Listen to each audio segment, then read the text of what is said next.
What is up, everybody? How is everybody doing today? And welcome back to another Clash Mini video on the channel. Supercell Response. This is probably going to be my last video, or one of my last videos, really just talking to you. There's going to be gameplay. It's going to be coming back, best decks, tier list, and everything like that tomorrow and the next days. But there was just a stage channel where Supercell and the Clash Mini team addressed all of our feedbacks in a stage channel. So I wanted to go over everything really quickly, what happened, a quick recap here, and then we'll be moving on from this topic of the update. First off, the first thing they talked about was Frame going on vacation, and unfortunately the community feedback early on the first couple of days of the update was ignored. The community manager was on vacation, so I can't personally blame him for that, but what they were talking about was, why didn't anybody on the team step up and answer for Frame? And personally for me, my take on this is the game is just so small that the team is spread so thin right now. It's in beta. It's not even a global release game where they could put the additional resources into making sure everything runs perfectly smoothly.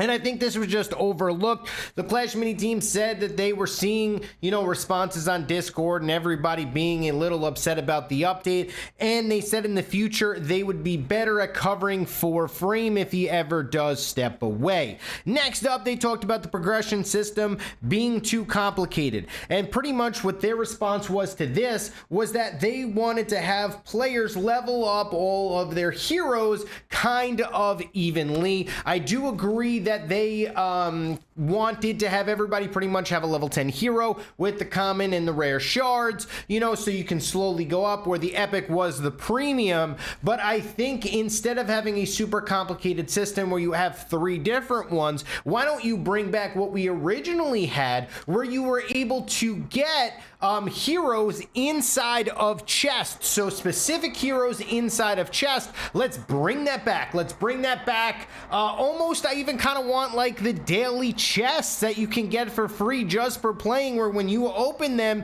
you can unlock hero fragments to unlock your hero. That would be really cool, where you have an option to unlock the hero, whether it be the wild fragment currency, which could be new onto the game, where there's only one, where you can upgrade any hero with it, and then still have that currency that's 10 archer queens or 5 barbarian kings or something like that, so that the game can kind of level you up kind of evenly, and then you can use the wild tokens to level up whatever hero you are liking at this current time to the moon. I really think they should be bringing back, some chests where you do open them up, where you do see, all right, 10 boosters for Archer Queen. All right, so I can, upgrade my Archer Queen maybe a level, or if I need more of them, it'll be like that. I definitely like that progression system kind of in Season 1 with just a wild epic card, or a wild,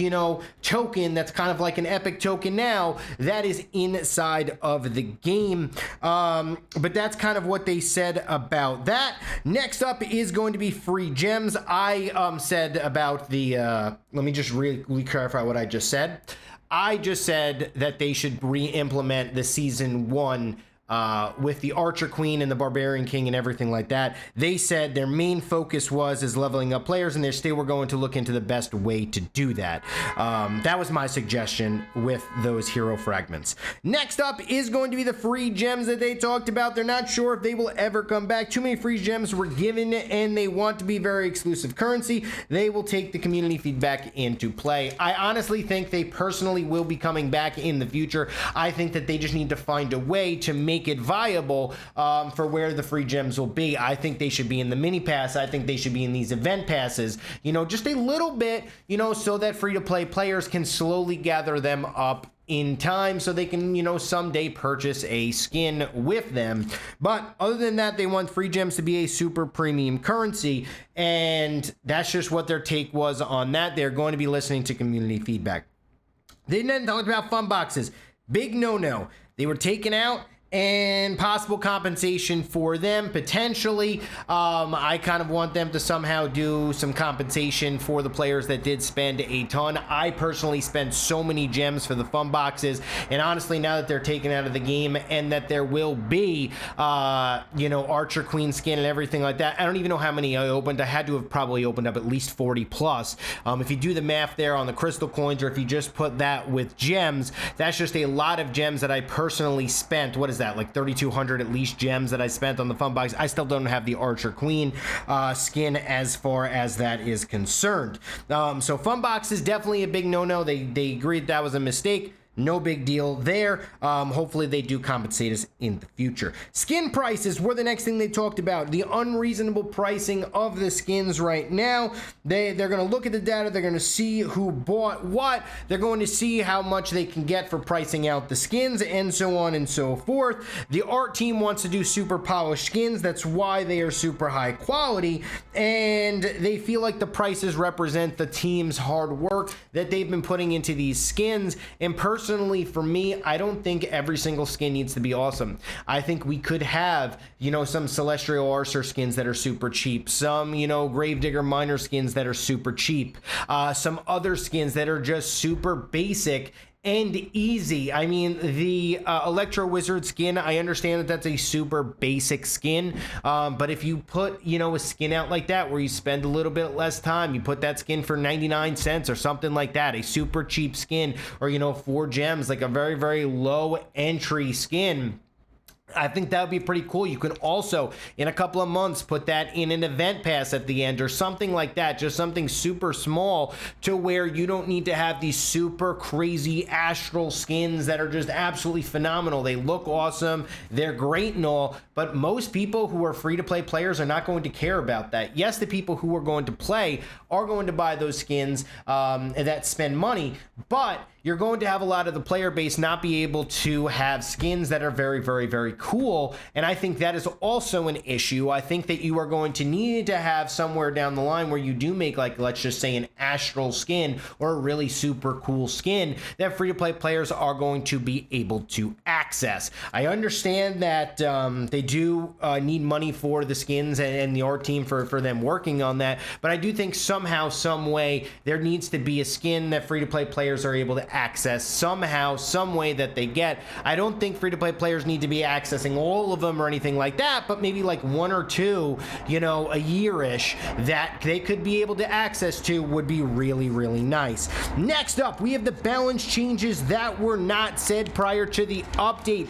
They said that this was due to the visual changes and they were not intended. They do the visual changes last in their balancing on the update, so it was probably squeezed in at the last second there for finishing that up. And what that did is that changed some of the balancing, how the fisherman interacts with minis and everything like that. Those were super unintended, and they do apologize for that not being perfectly polished before the update came out. Next up is the Natureborn quest. The Natureborn quest was just too short. It needed to be upgraded, and unfortunately, upgrading it to level 15 it was way too fast. There was only a couple of days left in that. They now said it's going to be lasting the entire update. I do agree that needed to be changed. Natureborn, you want to just play it smoothly. There are still a lot of bugs with Natureborn, as well as like Archer Queen and other heroes as well, so they do need to polish out all of those bugs. But as far as the Natureborn questing is concerned, I don't think that the Natureborn quest should have been upgraded to level 15.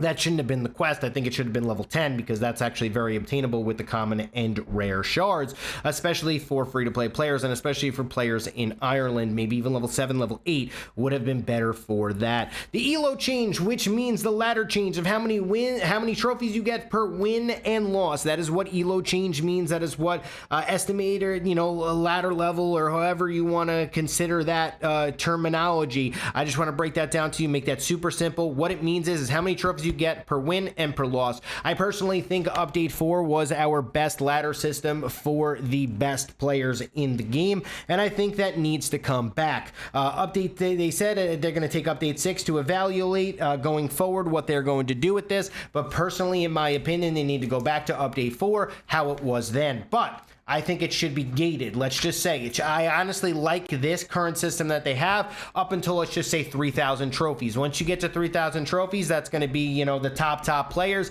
And after that, it needs to be a system where it's competitive, not time-based. Yes, I do believe for players who play casually, this system is probably one of the best, but after you get to 3,000 trophies, the win streaks are gone.